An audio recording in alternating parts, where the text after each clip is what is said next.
Bonjour et bienvenue dans ma chaîne Mon Testament. C'est l'histoire de mon mariage que je dédie à tous les naïfs. Tout ce travail que j'ai fait, livres et vidéos, c'est pour sauver les naïfs.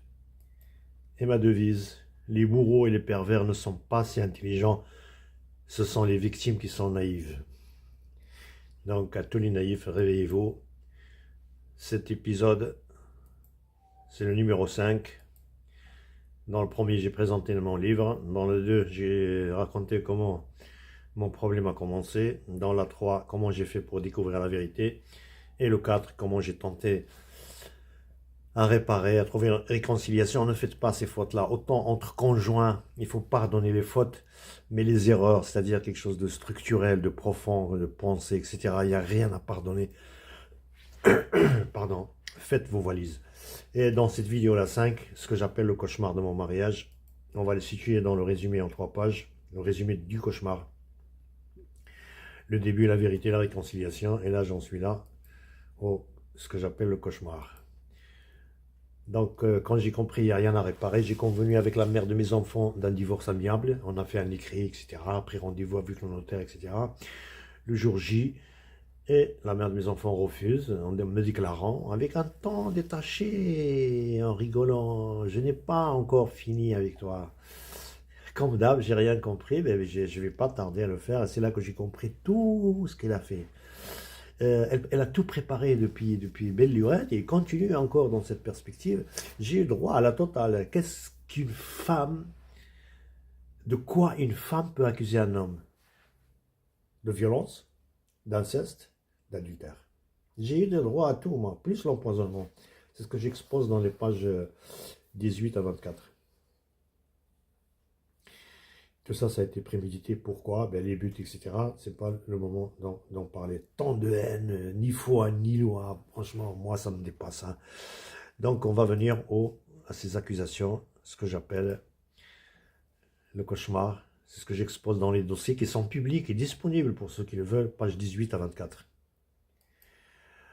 Alors, pour l'empoisonnement, donc, je vais à l'essentiel. J'ai trop d'impressions, trop de feedback, etc. Et là, la mère me demande d'aller faire les commissions, qu'elle a besoin de viande. Et là, je fais un appel à certains bouchers. Peut-être qu'ils vont m'entendre. Le monde est petit, en fait. Hein. 3 bouchers, ben, le boulevard National, le boucher de la rue perpendiculaire à boulevard National, je ne me rappelle pas du nom. Je crois que c'est Désiré Claré, quelque chose comme ça. Et le boucher de marché aux puces. C'est le même scénario. La mère me choisit des adversaires bien sélectionnés. Ben, le boucher ici, pourquoi? Parce que, bon, c'est pour leur couteau. Hein. Pourquoi tout ça, vous allez me dire? Eh ben, c'est très simple, en fait. Hein. Moi, j'ai un casier judiciaire vierge. Et elle va m'accuser, me préparer l'accusation de violence, mais il fallait qu'il y ait certains événements avec des bouchers, dans un supermarché à l'abondance, où il est parti voler, et elle m'a appelé comme quoi il était agressé. Je pars, et heureusement que je connais l'agent de sécurité au supermarché l'abondance, et il m'a dit, viens voir les films, il a été filmé en train de voler. Ben, tout ça, donc tout est préparé, tout est prémédité. Bref, donc on va acheter la viande et elle voulait des côtelettes d'agneau. Pourquoi? Parce que ben, ma recette préférée, moi, c'est la papillote aux côtelettes d'agneau avec le thym. Et c'est moi qui lui ai appris tout ça. C'est moi qui lui ai appris à cuisiner, à faire les papillotes au thym. Hein, elle savait que j'adorais, donc il me l'a préparé. Il a préparé tout le terrain, les rigolades, les tablettes, les habits, etc. Il était bien habillé, les infos à la télé. Et bien sûr, la phrase magique qu'il a utilisée depuis le temps et que j'avalais moi comme un idiot, mange, les enfants ont déjà mangé. Je rentre à la maison, tout le monde a déjà mangé. Donc il me pose tout seul, bien sûr, parce que bon, c'est un plat réservé à la dinde, voilà. Donc, bref, un certain temps après, bon, des douleurs abdominales, intestin éclaté, urgence hôpital, opération chirurgicale. Et le plus drôle dans tout ça, c'est... je suis bête, en fait. Je suis à la limite de la débilité. Hein. À la sortie de l'hôpital, il fallait un accompagnateur adulte. Ben, la mère de mes enfants n'était pas là. C'est mes 2 filles qui m'ont fait sortir. Il y en a au moins une qui nie. J'ai l'attestation de sortie disponible avec les 2 signatures. Au réveil de l'anesthésie, je vous promets que je me suis rhabillé. J'ai refusé que j'étais tout nu. Hein. J'ai refusé que l'infirmière me rhabille. Je me suis rhabillé tout seul, en vacillant, par terre. C'est quoi ce... le conjoint que vous ne trouvez pas dans des circonstances, en plus c'est elle qui me l'a fait, ben, supposons qu'il ne me l'a pas fait, dans des circonstances comme ça, un conjoint qui n'est pas à côté de l'autre, c'est pas la peine. Hein. Bref, après on m'accuse que je mange tout seul et que mes enfants viennent manger les restes, etc. C'est une accusation aussi dans la foulée. Vous en répondrez devant Dieu. Et l'accusation d'inceste, bon, j'ai une fille un petit peu très spéciale, elle a commencé à appartenir à des bandes au collège, dès le collège, hein. Donc, je l'ai changé de collège, je l'ai inscrit au collège privé payant, je l'ai accompagné au tribunal et je l'ai inscrit au sport de combat pour qu'elle reprenne confiance en elle-même. Elle s'est calmée un certain temps et à un moment donné, commence à reprendre ses fréquentations et je voulais lui en parler. J'avoue, moi, j'ai fait la bêtise et pas choisi mon temps, je reconnais. Et s'est mise à se frapper, je ne sais pas pourquoi, pour m'accuser de violence ou je sais pas quoi. Et le problème, grand problème, il est là. La mère était aux aguets, comme d'hab. Et quand la mère tourne en rond, cogite, c'est ce qui précède la tempête. Quand je la vois comme ça, je change d'air. Et je suis parti réparer, j'en ai profité pour aller réparer le volet d'une chambre. Et la mère m'a vu. Et donc, disons que les circonstances étaient vraiment favorables. Elle a fait le tour, elle était dans la rue extérieure. Et il y avait les barreaux en fer entre elle et moi. Et moi, j'étais au-dessus de l'échelle, à plus de 2 mètres de haut. Et c'est là qu'elle m'annonce, l'inceste coûte 6 mois de prison. J'ai dit, quel inceste? Et il m'a dit, j'ai dit, moi, insistueux. Il m'a dit oui, avec la tête, elle est partie. Moi, sur l'échelle, à plus de 2 mètres, j'ai failli, j'ai pensé, j'avais le vertige, j'ai pensé au suicide. Et après, il y a une voix intérieure qui me dit, toi, quelqu'un comme toi se suicide pour une dame comme celle-là, c'est la fin du monde. C'est trop, c'est pas un mariage, c'est pas c'est pas des malentendus ou des oublis ou des erreurs, des petits fautes, non. Alors, l'accusation d'adultère. Il y avait beaucoup d'événements, dont 3 grandes. Ce que j'appelle haine et la violence d'en face, et avec la femme métisse, je vais raconter que celle du haine. Je rentre à la maison à midi, mes heures de rentrée de travail sont connues. Hein. Je rentre à la maison, je trouve cette femme, la dame N, au salon avec le plateau de thé qui est en train de préparer ce thé et dans une posture très spéciale. Je connais la couleur de ses vêtements, bon, vous avez compris. Et il fallait juste que je me rapproche et tout était favorable, quoi.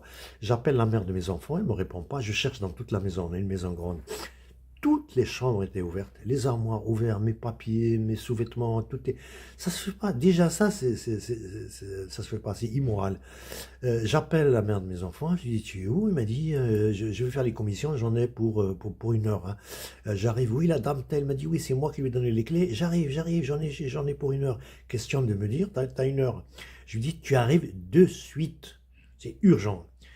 Et je sors, je ne suis pas resté à la maison, je suis de chez moi, je sors dehors. Et je reste devant la porte et quelques minutes après, hein, la mère de mes enfants arrive avec trois autres femmes au coin de la rue. Et après, elle s'éparpille. Et c'est plus tard que je vais reconstituer tout ça. Ouais, mais t'inquiète pas, j'ai confiance en elle. Mais ça se fait pas. Prends-la avec toi. Tu lui donnes la clé, tu la laisses à la maison. Moi, je rentre, je la trouve. Il me fait, mais non, tu t'imagines des choses, tu es malade. Machin. Voilà, toi, tu deviens mauvais. Et bref, j'insiste pas, vous avez compris le scénario. La violence et garde à vue, c'est ce que je vous ai dit quand ma maman est partie toute seule. La mère a des propos, des déclarations guerrières. Surtout quand elle m'a dit, je vais te ramener un homme et te faire comme ta sœur a fait à son mari. Ma main droite est partie toute seule sur sa joue gauche. Elle a tourné comme une toupie. Et au retour, à 360 degrés, elle bavait. Je vous jure qu'elle bavait, la bave blanche, là, des drogués. Et quand j'ai vu ça, je me suis réveillé. J'ai dit, c'est quoi ça? Et je suis parti dans la chambre du fond. Je me suis enfermé dans la chambre. Elle a cassé la porte pour rentrer chez moi. Je vous jure, j'avais pas de couteau. Je suis pas parti chercher un couteau. Il y avait un couteau juste à proximité et je la voyais rouge. Je l'ai pris par la gorge. Je l'ai ramené dans la baignoire, je sais pas pourquoi. C'était parti. Heureusement, quand ma fille est arrivée, c'était la douche froide. Je me suis réveillé. C'est comme une sorte d'hypnose. Police, garde à vue, enquête et libération. J'ai un dossier vierge, moi, j'ai pas d'antécédent, hein. Il y avait deux anecdotes. Vous connaissez l'histoire du prophète Joseph avec Zolira? Qu'est-ce qui a sauvé le prophète Joseph? Parce que les vêtements de Joseph étaient déchirés dans le dos. Ça veut dire qu'il était en posture de fuite et que c'est la dame qui l'a pris par ses vêtements. C'est ce qu'il a innocenté. Et ben moi, c'est pareil. La mère de mes enfants est venue changer la poignée de la porte. La poignée cassée qui était de son côté, il l'a mis de mon côté. C'est pour vous dire. Bon, c'est une anecdote, je rentre pas. Après, on va m'accuser d'autre chose. Bon, bref, dans la foulée, c'est juste pour vous donner un échantillon. Est-ce que je suis vraiment violent? Mes enfants, j'ai jamais levé la voix ou la main comme ça gratuitement parce qu'il y a des circonstances. Par exemple, la plus grande que je regrette jusqu'à présent, une de mes filles a compris tout ce qui se passait. Elle en venait en main avec sa mère. Moi, je lui faisais la morale. Je lui dis, c'est ta mère, c'est pas ma mère à moi. Je les ai réconciliés. Tout ça s'est retourné contre moi après.